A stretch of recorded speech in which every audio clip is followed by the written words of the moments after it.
Cinta kita melukiskan sejarah, menggelarkan cerita penuh sukacita, sehingga siapapun insan Tuhan pasti tahu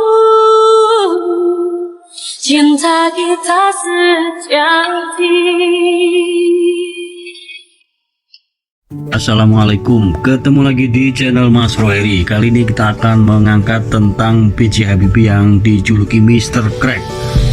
Sebuah dialog antara Habibie dan Ainun, istrinya, ketika dalam perjalanan di atas pesawat menuju Jerman. "Kamu takut, Ainun?" tanya Habibie.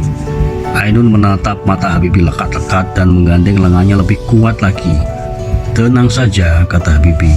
"Pesawat terguncang itu justru artinya bagus. Tidak ada keretakan di pesawatnya." "Kalau ada yang retak?" tanya Ainun, masih dengan mimik muka tidak percaya dan takut. "Ya langsung jatuh," jawab Habibie sembari tertawa lebar. Cuplikan dialog di atas hanya ada di adegan fiksi dalam film yang bercerita tentang kisah cinta antara Habibie dan Ainun. Habibie yang diperankan oleh Reza Rahadian membawa pesan yang begitu kuat dalam adegan itu. Ia adalah sosok yang sepenuhnya paham bagaimana pesawat dan hukum sains bekerja. Dua hal yang memang paling menonjol dalam kehidupan sehari-hari B.J. Habibie. Baharudin Yusuf Habibie dikenal sebagai teknokrat jenius yang mengharumkan nama bangsa Indonesia di dunia internasional. Ia menghabiskan sebagian besar waktunya untuk belajar teknik penerbangan dengan spesialisasi konstruksi pesawat terbang di Technische Hochschule Aachen, Jerman Barat. Ia berhasil mendapatkan gelar diploma ingenieur pada 1960 dan gelar doktor ingenieur pada 66 di universitas yang sama dengan predikat summa cum laude. Setelah menyelesaikan pendidikan di Technische Hochschule Aachen, Habibie kemudian menetap di Hamburg dan bekerja di salah satu perusahaan penerbangan bernama Hamburger Flugzeugbau.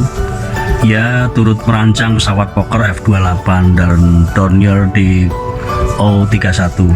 Pada tahun 1969, perusahaan tersebut berganti nama menjadi Messerschmitt Burkau-Blohm. Karena puas dengan kinerja Habibie, perusahaan ini memberikan tanggung jawab lebih besar padanya. Mereka menyertakan Habibie dalam proses pembuatan Airbus A300B, pesawat ambisius yang hendak dibangun konsorsium Uni Eropa untuk mengalahkan dominasi Boeing.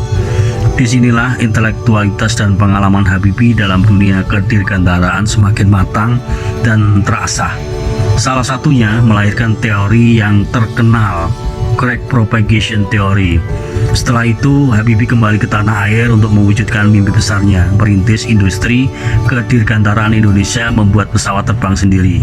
Antara bulan November-Desember 84, Habibie ditunjuk sebagai motor dari lahirnya Dewan Riset Nasional dan meresmikan Pusat Penelitian Ilmu Pengetahuan dan Teknologi, Puspiktek.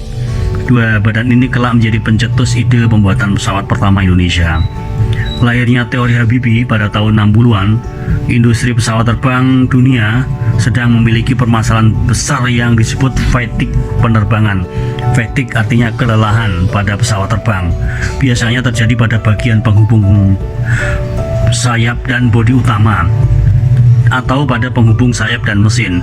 Kedua bagian tersebut dapat mengalami kelelahan yang luar biasa karena terkena guncangan dan getaran selama lepas landas, mendarat, dan ketika terjadi turbulensi, sehingga dapat berakibat fatal. Standar keamanan pesawat pun tidak mampu menjamin keselamatan penumpang pada waktu itu. Oleh karenanya, satu-satunya jalan untuk menangani masalah ini biasanya tiap perusahaan pesawat terbang membuat konstruksi pesawat pada bagian tersebut secara lebih kukuh. Namun di sisi yang lain, hal ini berakibat pada sulitnya pesawat untuk melakukan lepas landas dan mendarat. Ini belum ditambah kenyataan lain seperti borosnya bahan bakar dan kesulitan ketika hendak bermanuver di udara. Pada titik inilah teori of Habibie lahir. Habibie mampu menjawab permasalahan tersebut dengan mengetahui crack propagation points atau teori perambatan keretakan. Teori ini merupakan model matematika untuk memprediksi perilaku perambatan retak pada struktur pesawat hingga tingkat atom.